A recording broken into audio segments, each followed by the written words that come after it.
बिस्मिल्लाहिर्रहमानिर्रहीम। अस्सलाम वालेकुम स्टूडेंट्स, आज हम अपना नेक्स्ट लेक्चर 20 स्टार्ट करेंगे। क्लास 9th है, सब्जेक्ट हमारा फ़िज़िक्स है। लास्ट टाइम बेटा हम लोगों ने एंड किया था एक्सेलरेशन के ऊपर। अब हम बेटा बुक का पेज नंबर आप मेरे साथ खोल लेंगे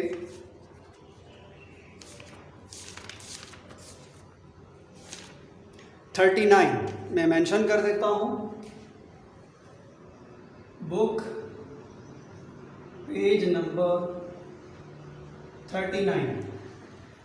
बेटा 39 में देख लें ज़रा वो क्या कह रहा है कि एक कार है जो स्टार्ट कर रही है फ्रॉम रेस्ट। इसकी velocity, its velocity become 20 ms-1 इन 8 सेकेंड। Find its acceleration. तो बेटा वो क्या कहना चाह रहा है, कार है जो कि स्टार्ट कर रही है रेस्ट से। जब भी ये बेटा आपने बात अपने दिमाग में बिठानी है, जब कोई चीज़ अपनी मोशन को रेस्ट से स्टार्ट कर रही हो, हमने वहाँ पर उसकी इनिशियल वेलोसिटी को ज़ीरो पुट कर देना है। तो मैं यहाँ पर वी आई एग्जाम्पल में कर रहा हूँ बेटा 2.4, और इसके अंदर जो गिवन डाटा है मैं वो लिख रहा हूँ इनिशियल वेलोसिटी, क्योंकि उसने रेस्ट से स्टार्ट किया था इसलिए मैं 0 ms-1 ले रहा हूँ। अब उसने कहा था इसकी वेलोसिटी नेक्स्ट 8 सेकंड में 20 ms-1 हो जाती है। तो फाइनल वेलोसिटी इसकी आगे बेटा 20 ms-1, और ये कितने टाइम में हुआ, 8 सेकंड में हुआ। हमने बेटा इसका एक्सेलरेशन फाइंड आउट करना है, तो मैं यहाँ पर ए लिखकर क्वेश्चन मार्क डाल दूँगा। एक्सेलरेशन बेटा लास्ट आर्टिकल में हमने ये बात पढ़ी थी कि एक्सेलरेशन क्या होता है, Vf minus Vi divided by T. अब बेटा आपके पास Vf मौजूद है तो हम वैल्यू पुट कर देंगे 20 ms-1, जबकि Vi भी हमारे पास मौजूद है जो कि रेस्ट से स्टार्ट होने की वजह से 0 थी, तो यहाँ हम 0 पुट कर देंगे बेटा। और टाइम जो इसने खर्च किया था 0 से 20 पर पहुँचने के लिए वो था 8 सेकेंड। तो 8 हम बेटा इसमें पुट कर देंगे। आप जानते हैं 20 में से 0 को सबट्रैक्ट करने की सूरत में आंसर 20 ही आएगा। तो 20 को बेटा हम डिवाइड कर देंगे 8 पर, तो हमारे पास जो बेटा आंसर आएगा वो आएगा 2.5 ms-2। तो बेटा हमारे एक्सेलरेशन का आंसर क्या बन गया, 2.5 ms-2। एक दफ़ा फिर समझ लेंगे, ये शॉर्ट क्वेश्चन के तौर पर क्वेश्चन आ जाता है, एक आध दफ़ा मुल्तान बोर्ड में भी देखा जा चुका है।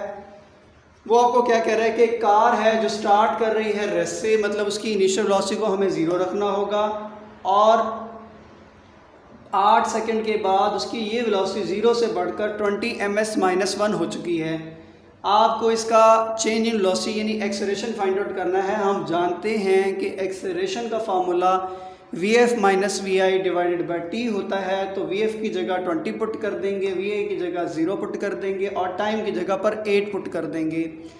20 में से 0 को सबट्रैक्ट करेंगे तो 20 ही आंसर आएगा। जब हम उसे 8 पर डिवाइड करेंगे कैलकुलेटर से सॉल्व करने पर वो 2.5 ms-1 आ जाएगा। बेटा यही हमारा एक्सेलरेशन का आंसर है। एक्सेलरेशन में याद रखिएगा यूनिट ms-2 होता है। अब बेटा हम अपनी नेक्स्ट एग्जांपल को देखेंगे 2.5। इसमें देख लेते हैं बेटा क्या कह रहा है, स्टेटमेंट देख लें बेटा आप लोग। Find the retardation produce when a car moving at a velocity of 30 ms-1 slow down uniformly 15 ms-1 in 5 second. इसमें हमें रिटार्डेशन फाइंड आउट करना है जो कि नेगेटिव एक्सेलरेशन होता है, यानी कि आपके एक्सेलरेशन का आंसर जो है वो नेगेटिव में आएगा। तो इसका मतलब है कि आपकी इनिशियल वेलोसिटी ज़्यादा होगी और फाइनल वेलोसिटी कम होगी। तो अगर आप देखें तो वो कह रहा है कि इनिशियली वो मूव कर रही थी 30 ms-1 की वेलोसिटी से, और फिर वो स्लो डाउन हो गई यूनिफॉर्मली टू 15 ms-1, और इसमें जो स्लो डाउन होने में उसे टाइम लगा है वो 5 सेकंड का लगा है। तो बेटा आप डाटा को लिख लेते हैं बोर्ड पर।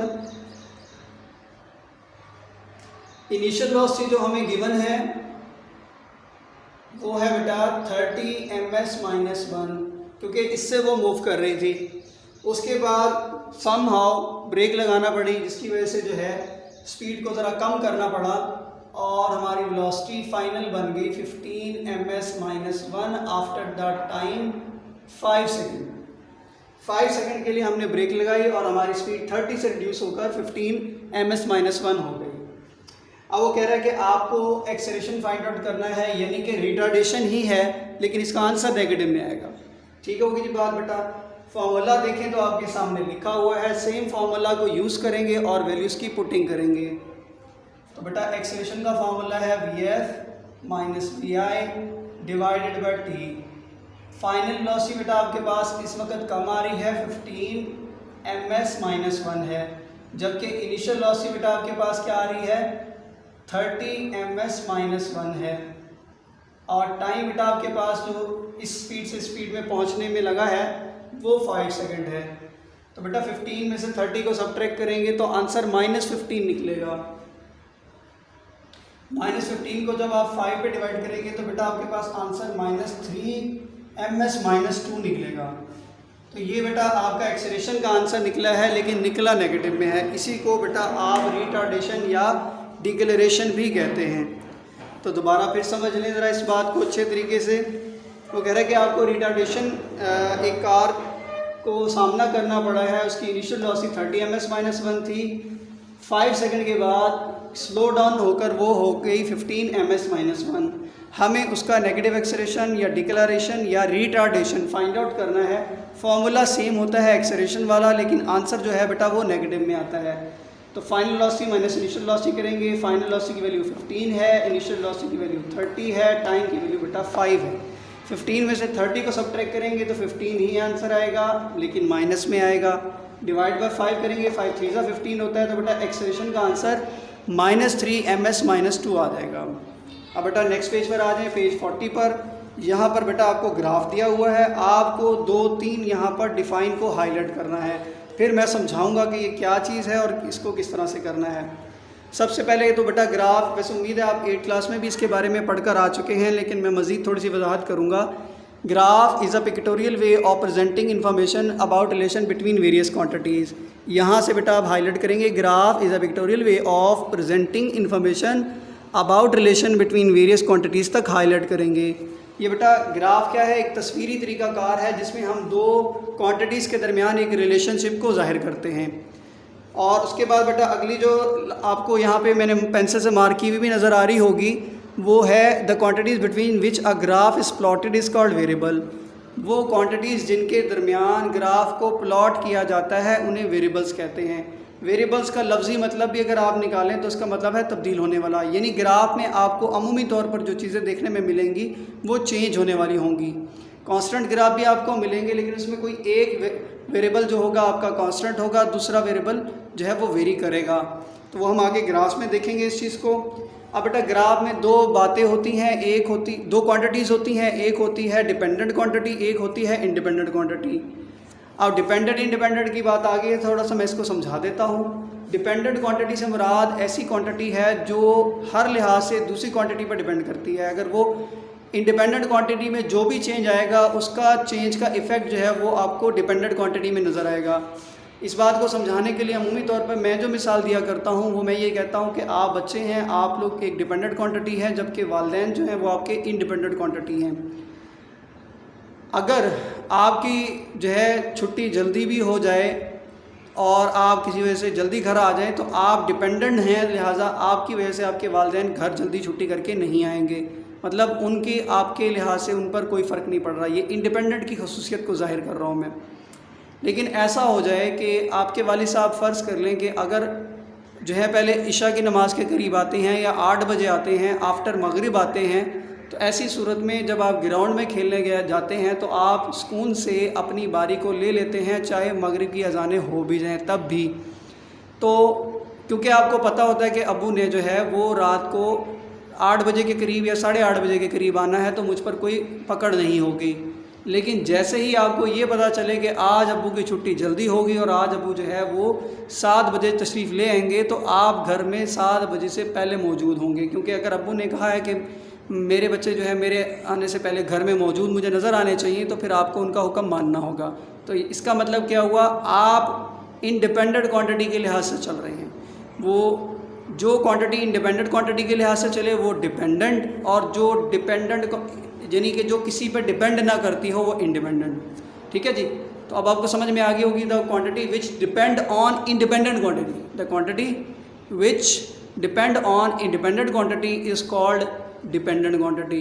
यानी जो जिसकी वेरिएशन जो है वो इंडिपेंडेंट के लिहाज से वो डिपेंडेंट है, और independent quantity which does not depend upon dependent quantity या on any other quantity. Independent quantity से क्या मुराद है? ऐसी क्वांटिटी जो किसी पे डिपेंड ना करती हो। ठीक हो गई बात बेटा, ये दो बातें थी। इसके अलावा साइड बॉक्स भी आपको यहाँ नज़र आ रहा होगा, बाज़ का ये क्वेश्चन भी पूछ लिया जाता है, तो लिहाजा आप इसको भी देख लेंगे। मैं ज़रा बुक से आपको दिखा देता हूँ।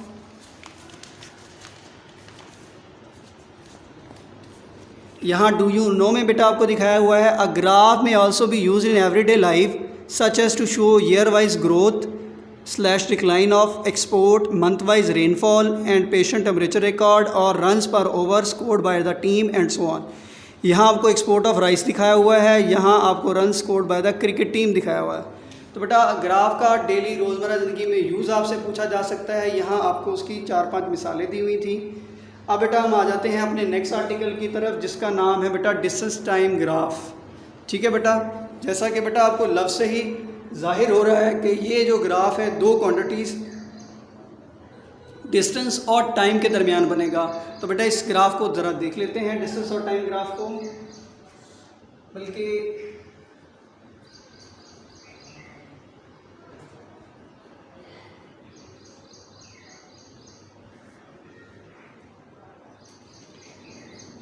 अच्छा बेटा, इसमें बेटा आपने दो एक्सिस रखने होते हैं। एक एक्स एक्सिस होता है जो कि हॉरिजॉन्टल लाइन होती है, और एक वर्टिकल एक्सिस होता है जिसे आप वाई एक्सिस कहते हैं। तो इसमें बेटा टाइम को आप रखते हैं हॉरिजॉन्टल एक्सिस पर, जबकि डिस्टेंस को आप रखते हैं वर्टिकल एक्सिस पर। अब ये वर्टिकल एक्सिस पर कौन सा आएगा और हॉरिजॉन्टल एक्सिस पर कौन सा आएगा? जो इंडिपेंडेंट क्वांटिटी होती है बेटा वो एक्स एक्सिस पर रखी जाएगी, और जो डिपेंडेंट क्वांटिटी होती है वो वाई एक्सिस पर रखी जाएगी। टाइम किसी के लिहाज से नहीं रुकता, टाइम चलता ही रहता है, लिहाजा टाइम इंडिपेंडेंट क्वांटिटी है, उसे हम एक्स एक्सिस पर रखेंगे। जबकि डिस्टेंस जो है वो टाइम के लिहाज से वेरी करेगा, तो वो एक डिपेंडेंट क्वांटिटी है। ठीक है बेटा, अब हम ज़रा इसको ऑब्जेक्ट एट रेस्ट का ग्राफ ड्रॉ कर लेते हैं।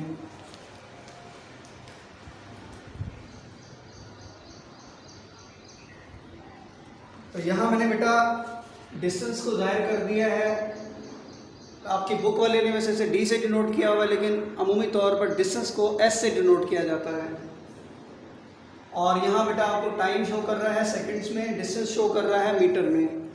उसने आपको 3 वैल्यूज दिखाई हुई हैं, ये आपका 10 है, ये आपका 20 है, और ये आपका 30 है। अप्रॉक्सीमेट जितना आपने डिस्टेंस वहाँ लिया है इतना ही डिस्टेंस आप यहाँ भी ले लें। तो ये 5 है जितना यहाँ लिया था। ग्राफ की सिमिलरिटी यानी एक्यूरेसी के लिए आप बराबर बराबर लेंगे तो आपको आसान हो जाएगा, लेकिन इसको करना बेटा ग्राफ पेपर पर चाहिए, उस पर ज़्यादा अच्छे तरीके समझ में आता है। क्योंकि जब हम इस तरह रफली बना रहे होते हैं तो एक्यूरेसी का फैक्टर गिर जाता है। तो इसके बाद जितना ये किया था उतना ही आप 15 ले लें। ऑब्जेक्ट एट रेस्ट का क्या मतलब है बेटा कि आप 5 सेकंड बाद देखेंगे तो वो ऑब्जेक्ट जिस पोजीशन पर था उसी पोजीशन पर रहेगा। जैसा कि फर्ज कर लेते हैं कि वो 15 पोजीशन पर है, तो ये मैं 15 का ग्राफ ड्रॉ कर रहा हूँ। अब ये जो बेटा ऑब्जेक्ट एट रेस्ट का ग्राफ है, ऑब्जेक्ट एट रेस्ट, तो आपको क्या नज़र आ रहा है? 0 सेकंड पर भी ये 15 मीटर के डिस्टेंस पर था, और 5 मीटर पे भी 15 मीटर के डिस्टेंस पर है, 10 मीटर पे भी ये 15 मीटर के डिस्टेंस पर है, और 15 सेकंड के बाद भी ये 15 मीटर के डिस्टेंस पर है। तो बेटा जो ऑब्जेक्ट एट रेस्ट होगा वो टाइम तो गुजरेगा, लेकिन वो अपनी पोजीशन को चेंज नहीं करेगा, तभी तो वो रेस्ट में है। अगर वो अपनी पोजीशन चेंज करेगा तो वो फिर मोशन में होगा। तो ये बेटा उम्मीद है आपको ऑब्जेक्ट एट रेस्ट का ग्राफ समझ में आ गया होगा। अब बेटा नेक्स्ट ग्राफ है आपका distance time graph with showing with constant speed. तो कांस्टेंट स्पीड में आप देख रहे हैं कि 0 पर उसकी स्पीड 0 है, 5 सेकंड पर आप देख रहे हैं कि उसकी स्पीड 10 बन गई है, जबकि 10 पर उसकी स्पीड 20 बन गई है, 15 पर उसकी स्पीड 30 और 20 पर उसकी स्पीड 40 बन गई है। तो यहाँ क्या नज़र आ रहा है बेटा आपको कि अगर आप डिस्टेंस की बात करें तो 5 सेकंड में 10 मीटर का डिस्टेंस था। अगले 5 मीटर के बाद अगर आप 5 सेकंड के बाद देखें तो भी 10 के बाद मज़ीद 10 ही मीटर का डिस्टेंस था। अगले 5 सेकंड के बाद देखें तो मज़ीद 10 का ही डिस्टेंस था। तो यूँ अगर आप बार बार जो इसमें स्पीड को अगर निकालने की कोशिश करें तो स्पीड बेटा आप जानते हैं, वो नेक्स्ट पेज पे भी मैं दिखा देता हूँ आपको। Speed of the object is shown by speed of is equal to speed of line A B, जो कि डिस्टेंस है डिवाइडेड बाय टाइम। यानी उसने किसी भी पॉइंट पर आपको जो है इसकी वैल्यू को चेक करके बताया है। अभी उसने EF की बात की है और CD की, तो हम भी यहाँ पर EF और CD को ले लेते हैं। अगर आप देखें EF को तो ये 30 - 10 है, जो कि 30 में से 10 को सब्ट्रैक्ट करने से 20 बन जाता है। यहाँ पर आपको 20 ही शो हो रहा होगा। उसके बाद अगर आप टाइम को देखें तो उसने CD कहा है, D आपके पास 15 है, जबकि C आपके पास 5 है। 15 में से जब 5 को सब्ट्रैक्ट करेंगे तो बेटा ये 10 आ जाएगा। यहाँ भी उसने आपके सामने 10 दिया हुआ है। तो स्पीड निकालने के लिए बेटा आप क्या करते हैं, डिस्टेंस डिवाइड बाय टाइम करते हैं, लिहाजा 20 डिवाइड बाय 10 करेंगे तो आपके पास आंसर 2 निकलेगा।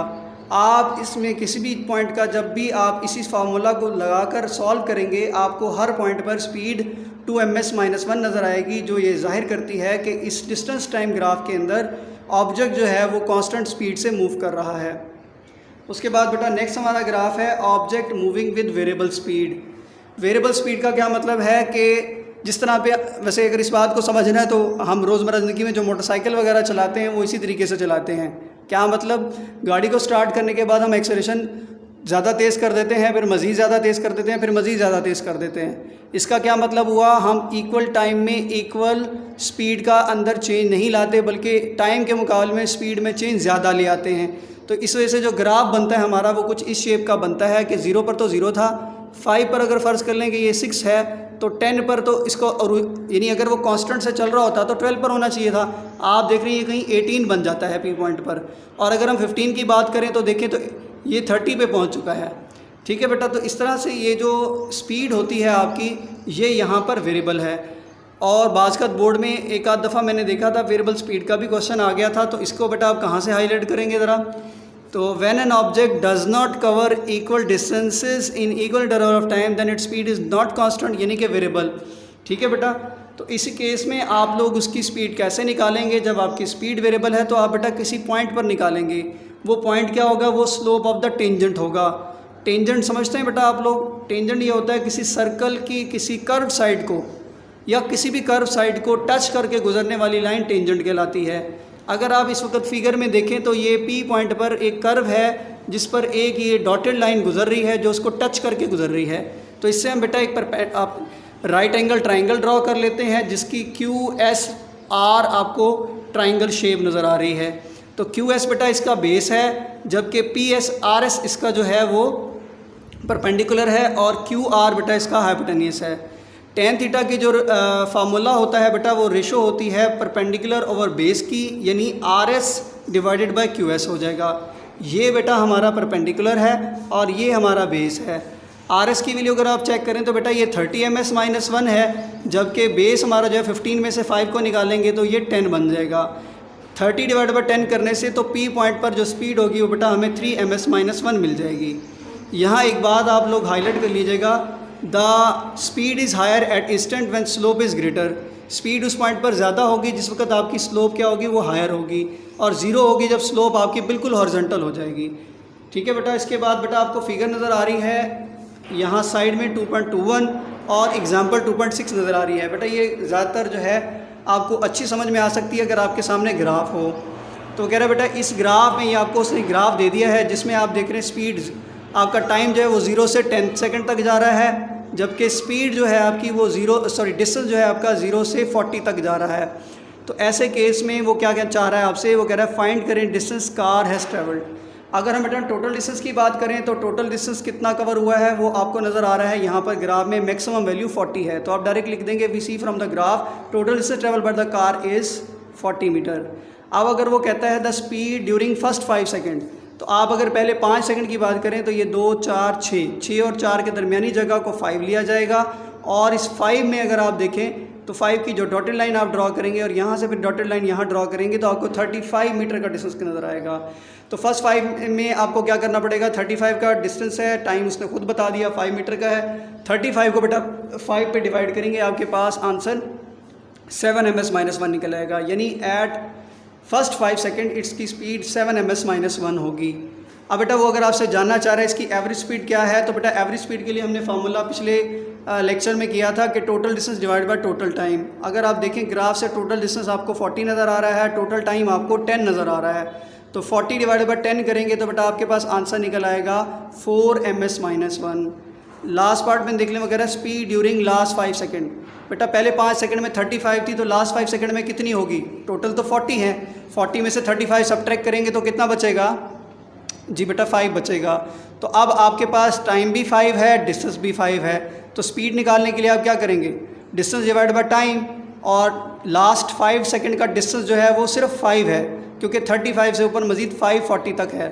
तो 5 डिवाइड बाय 5 करेंगे बेटा, तो आपके पास लास्ट 5 सेकंड में स्पीड आ जाएगी 1 ms-1। मैं बेटा आपको अभी जो ओरल बताई है बात, उसको नेक्स्ट पेज पे दिखा भी देता हूँ। तो ये देखिए बेटा, स्पीड आपकी 5 मीटर डिवाइड बाय 5 सेकंड है, जो कि आंसर आपके पास 1 ms-1 है। आई होप आज का लेक्चर आपको समझ में आ गया होगा।